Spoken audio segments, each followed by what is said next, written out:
Good morning, everyone. Ben here, and as I said earlier in the video I released earlier today, we're going to be looking at the Texas primaries and what they mean for 2018 in general and also for the future of Texas. And I don't want to sound smug or anything, but I was definitely correct in my assertion that Texas isn't going blue anytime soon.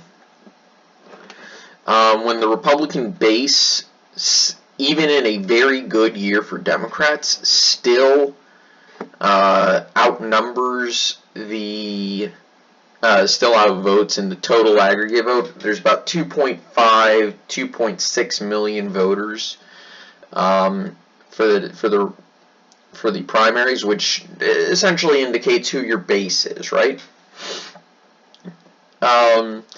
It means that Texas is still fairly overwhelmingly Republican, and the GOP got on average 60% of total primary votes.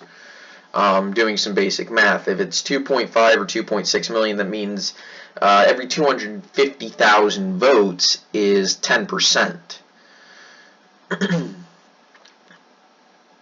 And of course, times 4 would be 1 million, times 6 is 1.5 million. So you've got 40% here, you've got 60% here. And that's in total votes. So, and we all know that most independents and most moderates tend to vote more GOP than Democrat, but that is often changed in good midterm years for Democrats. But in Texas, because the state as a whole is more conservative, I highly suspect that the Democrats are going to they're going to lose the independent vote, the non-party aligned vote. I won't say 60-40, but I'll say like 55-45 or something like that, at least in the two-party share. And this actually continues down. There are a few runoff elections. I'm not really going to look at the House. Though this seat, sorry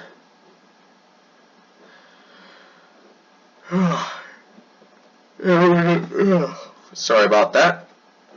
There are a few runoffs. I won't go into the House, but I don't think who controls the House in Texas is going to flip maybe 1 or 2 seats, but I'm not exactly positive on that.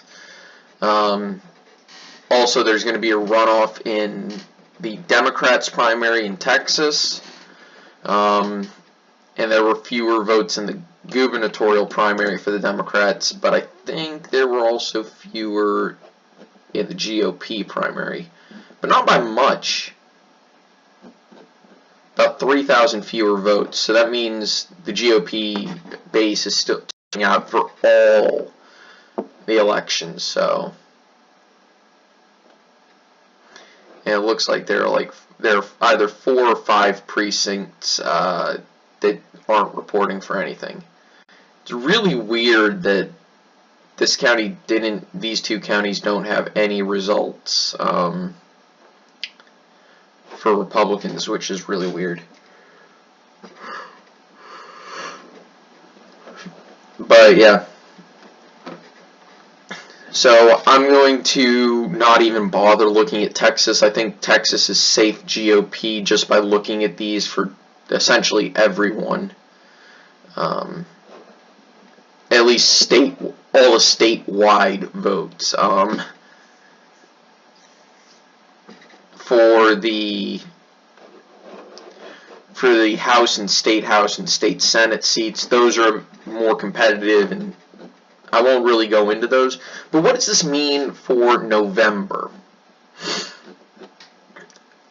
Well, in November, it means that the Democrat wave might not be as big as we think it's going to be.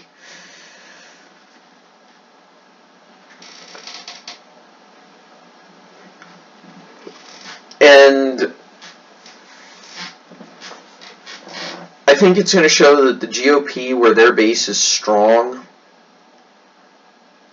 is going to turn out, because I think this is showing that the GOP maybe is coming around to Trump, because people expected George P. Bush to have to face a runoff with Patterson. However, he avoided a runoff after, he got the endorsement from Trump. So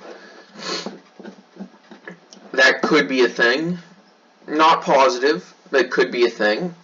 In addition, I think it shows that even states that are moving towards the Democrats in general, not just, recently, are moving towards, are not moving as fast as maybe we thought. Now, again, this does represent an increase in Democrat turnout. But it's definitely not a high amount. And in midterm years, the GOP tends to have an advantage in turnout. But this is becoming less and less, so I'm not even going to factor it in, because I don't think it's something that I should factor in. Their turnout advantage is maybe 1 or 2%, which is not significant in my opinion, at least when it comes to turnout.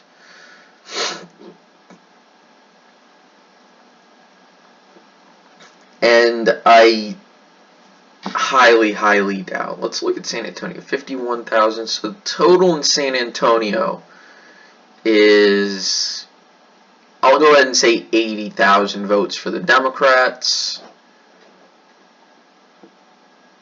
Okay, so the Democrats did have an advantage in San Antonio, which, okay, that makes sense.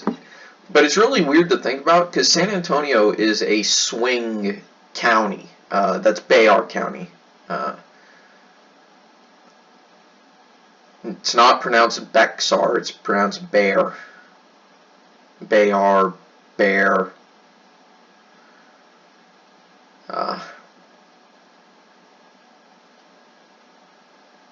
But at least it used to be a swing county. Fort Worth is one of the most conservative metro areas. Let's see how many Dem votes. That's 53, 60, 70,000 votes. And Ted Cruz exceeded the entire Democrat vote in Fort Worth alone. That actually looks like almost 100,000 votes total. So about 15 Republicans got about 15 extra percent in Fort Worth. Dallas, on the other hand, I would expect that one, the Democrats, to have the advantage, but not significantly. Oh, okay, yeah, significantly. They just preferred different candidates. Of course, Houston, that would probably heavily, well,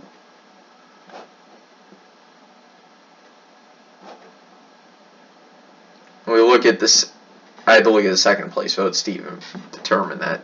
Corpus Christi.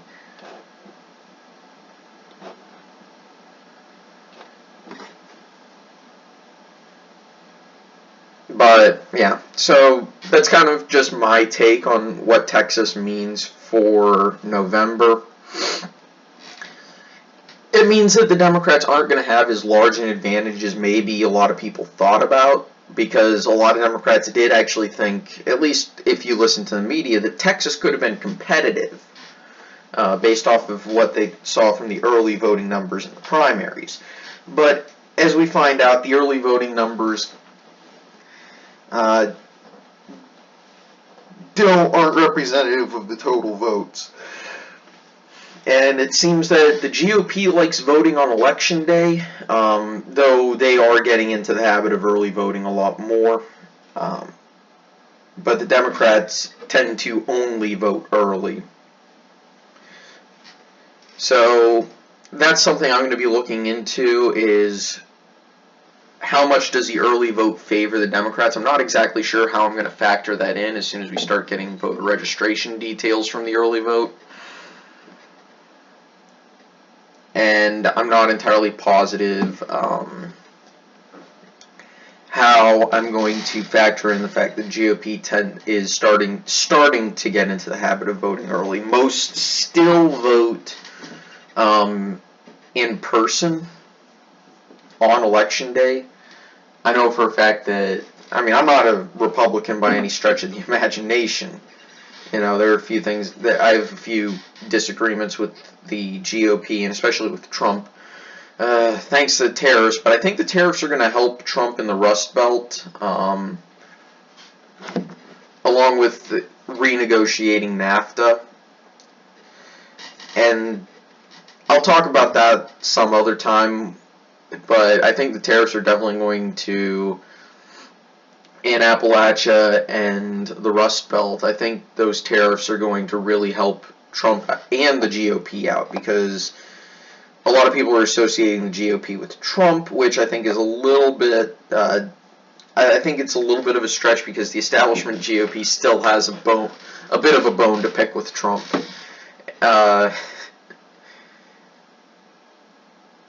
And I try and look at each candidate separate from who they support, because I don't think that's, you know, a big deal unless they support, you know, someone super controversial, like an actual criminal or someone like that. But anyway, I'm kind of rambling on here. My point is, Texas indicates that this may not be as good a year for the Democrats as maybe the mainstream media would hope. And it's kind of going along the lines of where I thought it would be, where it would just essentially be a normal midterm year where the party in power is going to lose some seats, except there's this weird case of the map in the Senate is really good for the Republicans, and the gubernatorial map is actually pretty good for the Democrats. I will admit that. I will say that. Anyway, guys, thank you so much for watching. I hope you all had a nice day. And I will see you guys next time, tomorrow when I do election night. And you guys will have a little bit of fun with that. Oh, also, so I've determined what my schedule is going to be for the near future, at least until November.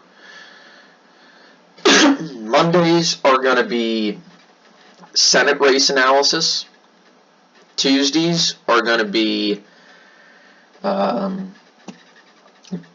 states, kind of the history and geography of the U.S. states in order they were admitted into the Union. Wednesdays are going to be swing state analysis.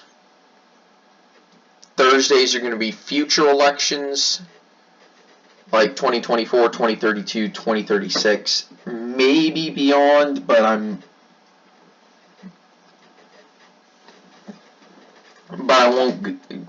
I probably won't go beyond too often. And Fridays are going to be each and every president in order.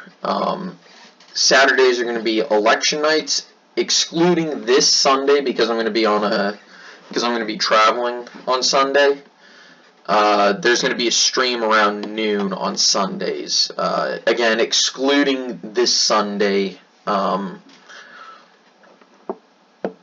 Anyway, guys, thank you so much for watching. Hope you had a nice day. See you guys next time. Bye.